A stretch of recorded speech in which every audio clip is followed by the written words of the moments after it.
Lilia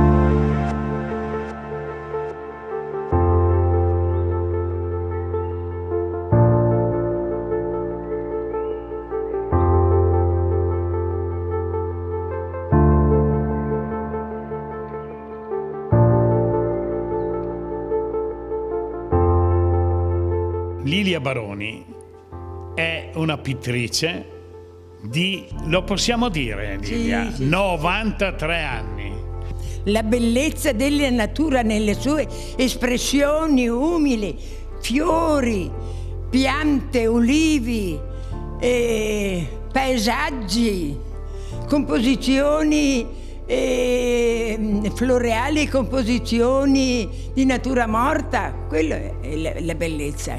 Quando vedi un paesaggio ti parla, ti dice qualcosa. Se senti qualcosa nel cuore, allora riesci a trasmettere queste emozioni nella pittura. Altrimenti, se non ti dice niente, non si può fare niente.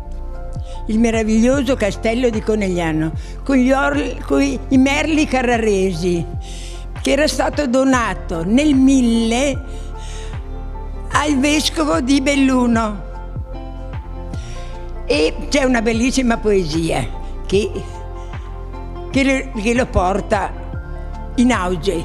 In gamba il se mantien da 600 aneti, de farghe i rissi della poesia, che pensa l'edera, specialista in sartoria, e quando passa in sol la ferrovia, se lo mostra tutti par bellezza, e chi resta un cocco l'è sempre lui. Il nostro bel castello di Conegliano. Un momento molto importante del mio viaggio. Il fior di loto è una pianta miracolosa che è conosciuta da migliaia di anni ed è interessantissima perché le radici hanno delle proprietà meravigliose, anche antitumorali. Poi è commestibile in tutte le sue parti: fiori, gambo, foglie. Una pianta miracolosa. Proprio ieri ho sentito un documentario che con il fior di loto le donne sono così brave, fanno un tessuto e dei vestiti meravigliosi. Qui ho visto che l'ha ispirata anche la Francia. Sì, perché mi ricordo un bel viaggio che ho fatto con Antonella. Ma questo è importante perché si intravede la chiesina dove Gauguin ha dipinto il famoso Cristo giallo, che nell'arte è una cosa molto importante, Cristo giallo.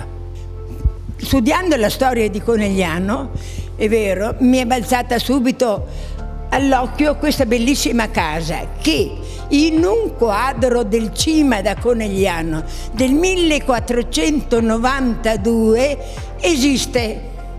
Eccolo qua, il ponte, questo è il famoso ponte della Madonna e questa è la casa ritratta da Cima da Conegliano, 1492. Abbiamo un gioiellino a Conegliano, la famosa Madonna della Neve, chiamata anche la chiesetta degli Alpini perché loro hanno la cura, l'hanno restaurata, Ma c'è una bellissima piccola poesia di Lionello Porta, anche s'accesa, persa tra il verde dell'edera, la sussurra parole tra le rive. Insomma, Lilia, sei andata in giro per il mondo, sei perfino stata in Tanzania. Per fortuna ho fatto questo bellissimo viaggio della Tanzania. Prima siamo andati all'isoletta di Mafia, un'isoletta persa in mezzo alle barriere coralline, un incanto, un piccolo alberghetto, ma il più interessante è stato il cratere dell'Ongorongoro. Il cratere è una delle meraviglie del mondo, tutti dovrebbero conoscerlo. La storia è antichissima. Milioni di anni fa era un monte altissimo, più alto del Kilimangiaro. Improvvisamente è esploso come un proiettile, un razzo, è vero, e si è adagiato e ha formato questo grande cratere che ha una vastità di 80.000 chilometri, immenso. E poi questo lago che si addentra nelle viscere della terra di 650 metri. Io ti auguro, 93 anni sono pochi per te, io ti auguro di fare un'altra intervista magari fra 10 anni. Mamma mia, no. per una nuova collezione. Grazie. Ringrazio il Signore di come sono arrivata fino adesso. Ogni giorno ringrazio il Signore di tutto quello che mi dona, dei figli, dei nipoti, della gioia di vivere. Ecco, che questa è la gioia più grande, perché quando tu dipingi è un contatto intimo con la natura, è una grazia di Dio poter dipingere, trasmettere le proprie emozioni. Ecco, con questo ringrazio il Signore di tutto quello che mi ha dato e che mi dona, e continuo a ringraziare. Saluti!